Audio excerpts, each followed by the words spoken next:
The next morning smells like disinfectant and betrayal.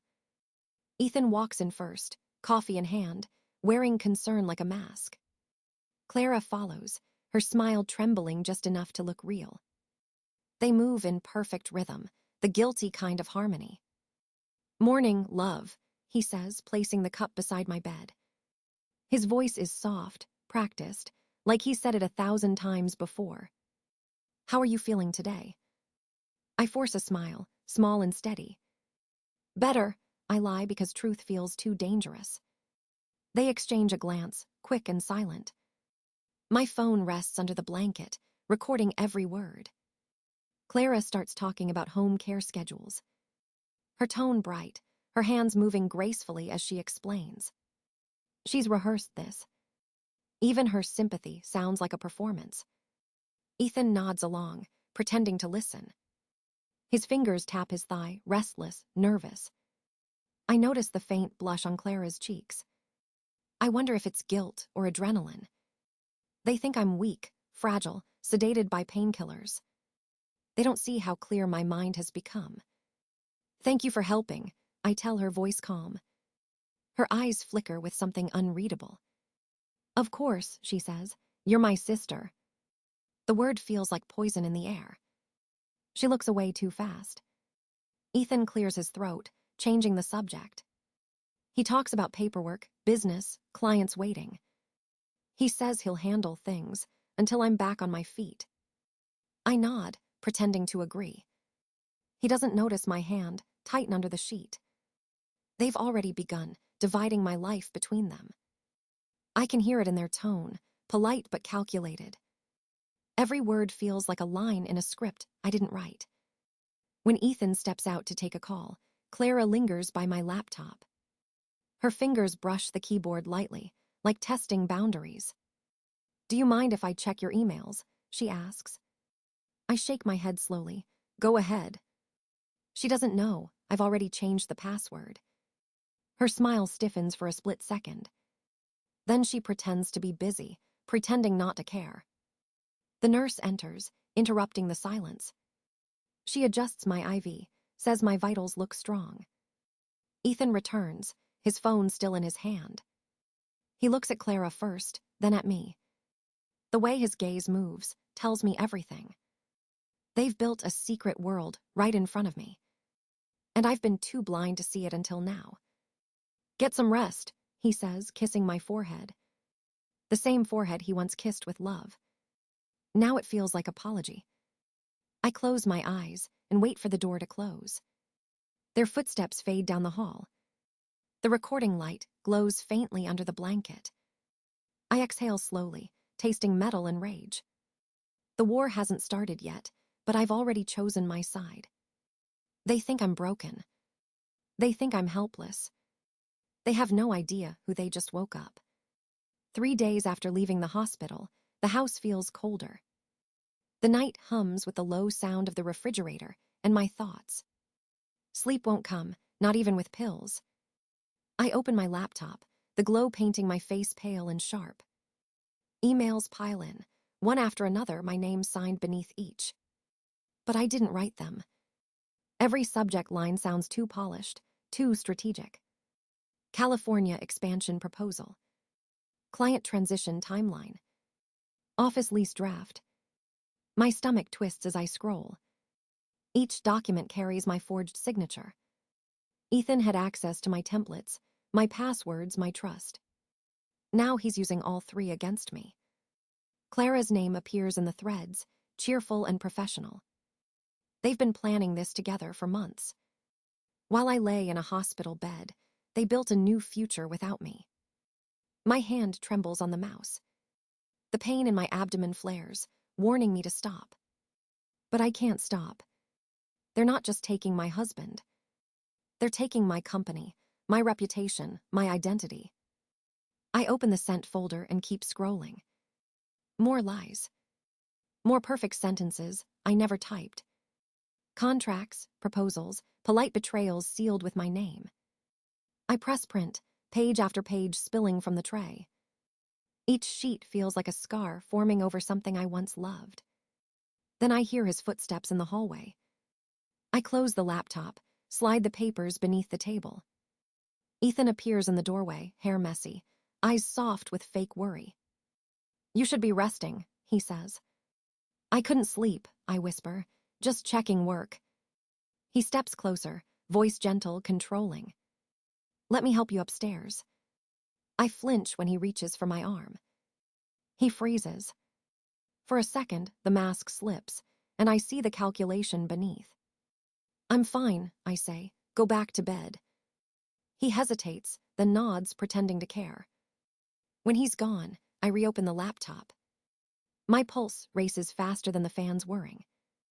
I drag every email to a private drive he doesn't know exists.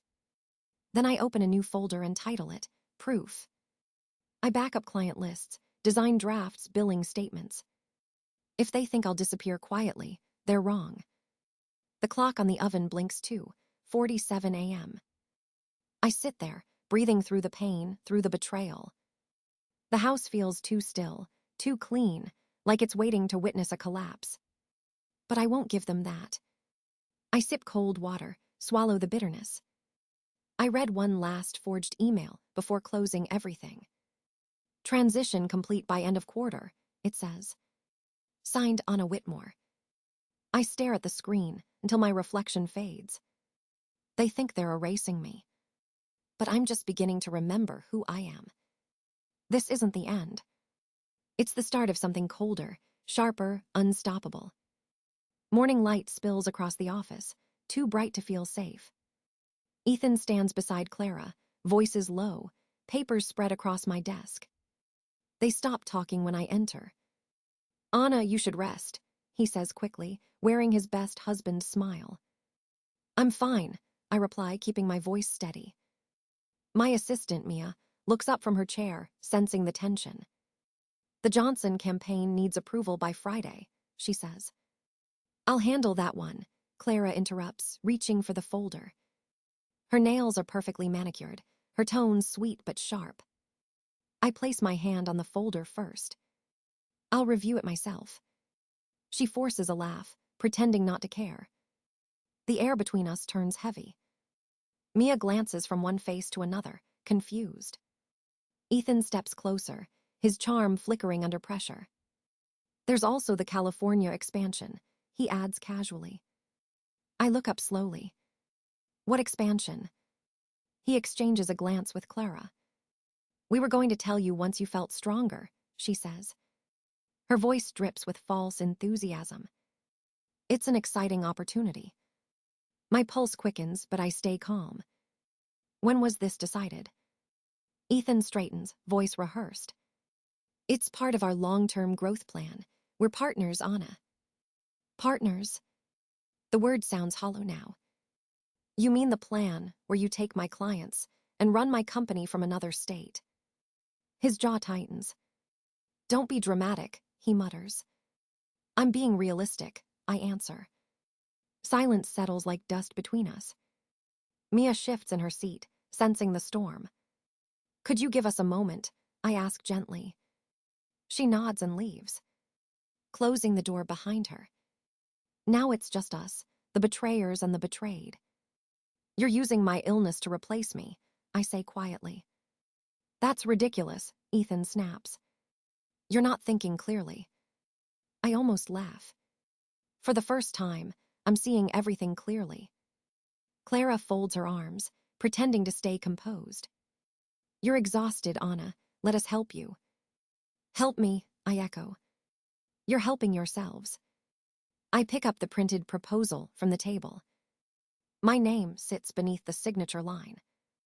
The handwriting isn't mine, but it's close enough to fool anyone. I place it back down, careful not to let my hand shake. "This ends now," I say. They both go quiet. "Go home," I continue. "Leave my office before I forget I'm still healing." Ethan glares at me, something darker behind his eyes. Clara hesitates, then grabs her purse. They leave without another word. When the door clicks shut, I sit down and breathe. The room feels heavier but cleaner somehow. Mia peeks in a minute later. "Are you okay?" I nod slowly. Not yet, I say, but soon. I open my journal and start writing. Every conversation, every forged email, every move they make from now on. The war is no longer hidden. It's just beginning, and this time I'm ready to fight. I start keeping a paper journal hidden under my mattress. I write every conversation, every strange email, every missing file. I buy a small external drive and set up a private cloud account. I create folders labeled with dates and client names like a map. At night, when the house is quiet, I pull up the server logs. I watch IP addresses and timestamps scroll across the screen like clues. Someone tried to access the Collins folder at 3 in the morning. The attempt came from San Diego. My fingers hover, then copy the log into a new file. I encrypt the file and store a copy on the drive. I call Max, my cousin, who used to run investigations. He arrives the next afternoon with coffee and a calm face. He opens his laptop and begins tracing patterns I missed. They were meeting in hotels, he says, pointing to calendar entries. 16 months of weekends and conference rooms booked under other names. He lays out a timeline on the kitchen table like evidence. I add the printed emails I rescued from the trash folder. Clara's booking confirmations overlap with my surgery dates. Max pulls up bank records and highlights odd transfers. Small amounts moved to a private account in California. The pattern is patient, methodical, and cruelly clever. I feel the shape of their plan forming under my hands. Max suggests we preserve everything in multiple formats. He teaches me how to make forensic copies of drives. We label each disk with a sticky note and a date. Next, I call Sarah, the lawyer who knows corporate theft cases. She speaks in procedural sentences and immediate actions. Freeze joint accounts, she instructs. Change passwords and notify clients privately. She warns about evidence chain of custody and how to preserve it. Sarah organizes the files into categories: personal, professional, digital. She begins drafting letters to key clients with neutral language. I ask Melissa to quietly forward any suspicious emails to a secure address. She does it with shaking hands and a look like relief. Every forwarded message becomes another proof point in our folder. One night, a security alert pings my phone from the system I installed. Someone from San Diego again, trying to access the client database. I watch as their attempts trigger the firewall and then fail. The logs capture the IP, the time, the file names targeted. It is clumsy and arrogant all at once, and damning. Sarah prints that log and slides it across the table to me. The stack of paper between us begins to feel heavy with power. We prepare a cease and desist and an evidence packet for counsel. Max suggests a sting to catch communications in real time. We set a trap using a fake client file labeled Morgan Proposal Final. I seed it in the drive they think they control. Within days, Clara attempts to open it under their credentials. The system flags the access and emails me a time-stamped alert. We now have a live trail connecting them to the theft. I sleep less and plan more. Every morning I wake with a list and a purpose. What started as survival becomes strategy and resolve. I am no longer merely a victim of their choice. I am an architect building proof in patient, unyielding layers. They arrive at noon, smiling like guests instead of thieves. Ethan brings pastries. Clara carries a folder of plans. They sit at my kitchen table without waiting to be invited. The same table where we once shared breakfasts and trust. I pour coffee, hands steady despite the fire inside me. We wanted to update you, Ethan begins, his tone rehearsed. He slides the folder toward me like a peace offering. Inside are new timelines, contracts, projections, all without my name. The California branch is nearly ready, Clara adds quickly. Her excitement sounds hollow, too polished to be real. And who approved this? I ask, voice even. Ethan smiles, slow and patronizing. Anna, you've been recovering. We're handling operations for now. I glance at the documents, every line dripping with betrayal. You've restructured client ownership, I say quietly. That's a violation of partnership law. Clara shifts in her chair, her fake confidence cracking. It's temporary, she insists. We're keeping everything running. By forging my signature, I ask. The silence that follows is answer enough. Ethan's jaw tightens.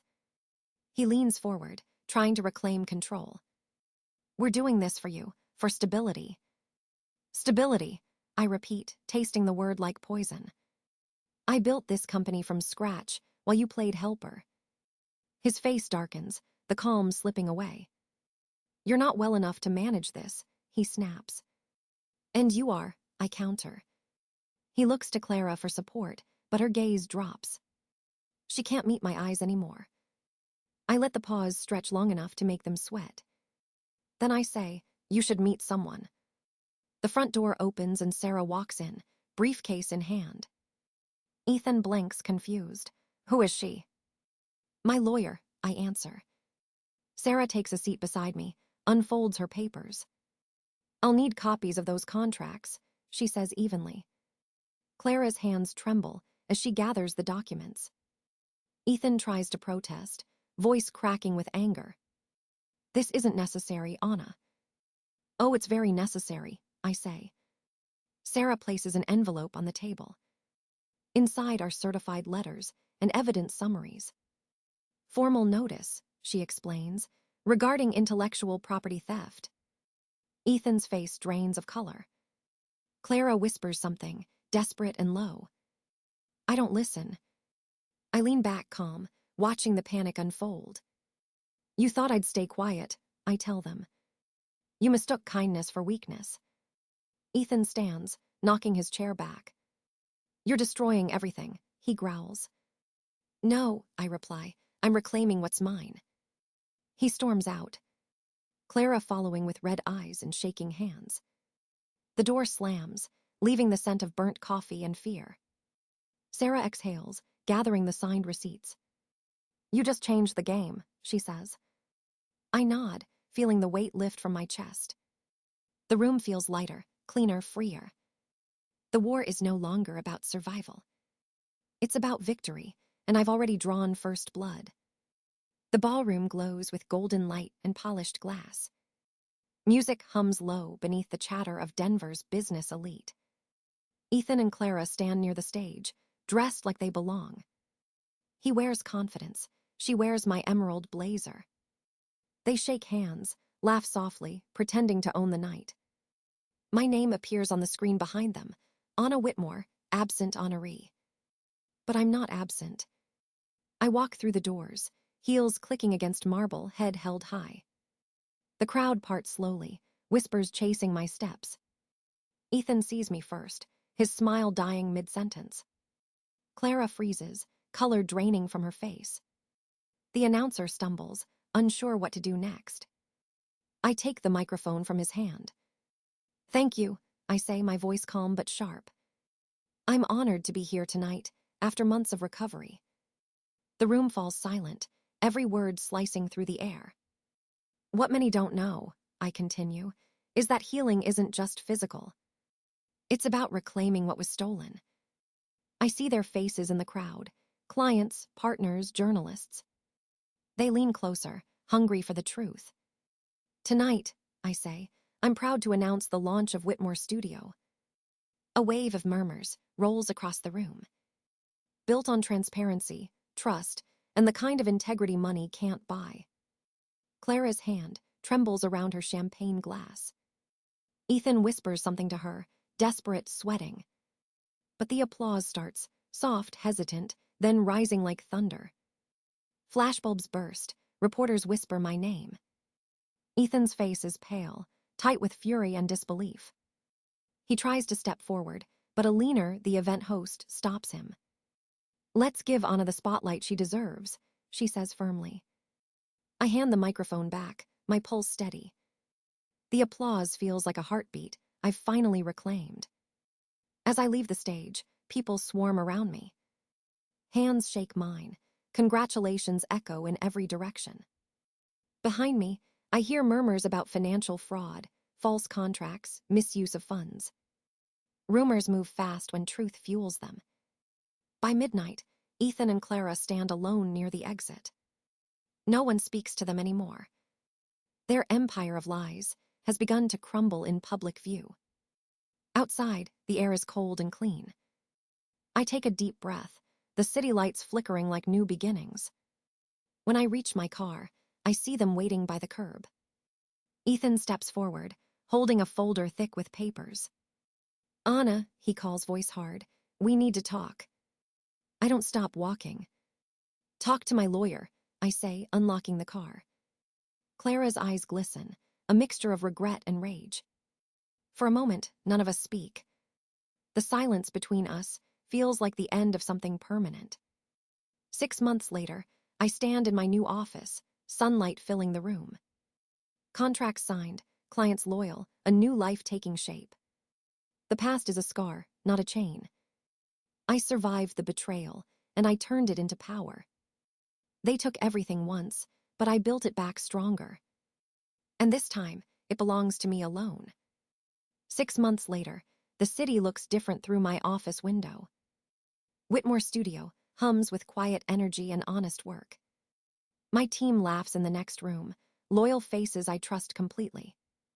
The ache in my chest has faded to something gentler, almost peaceful. I visit the hospital for my final scan. The doctor smiles, no sign of recurrence. I walk past the cafe where I once saw them together. The memory still stings, but it no longer burns. At home, I pour wine and open my laptop. The manuscript blinks on the screen, my story, finally finished. It's called After the Fall. A story about survival, betrayal, and becoming whole again.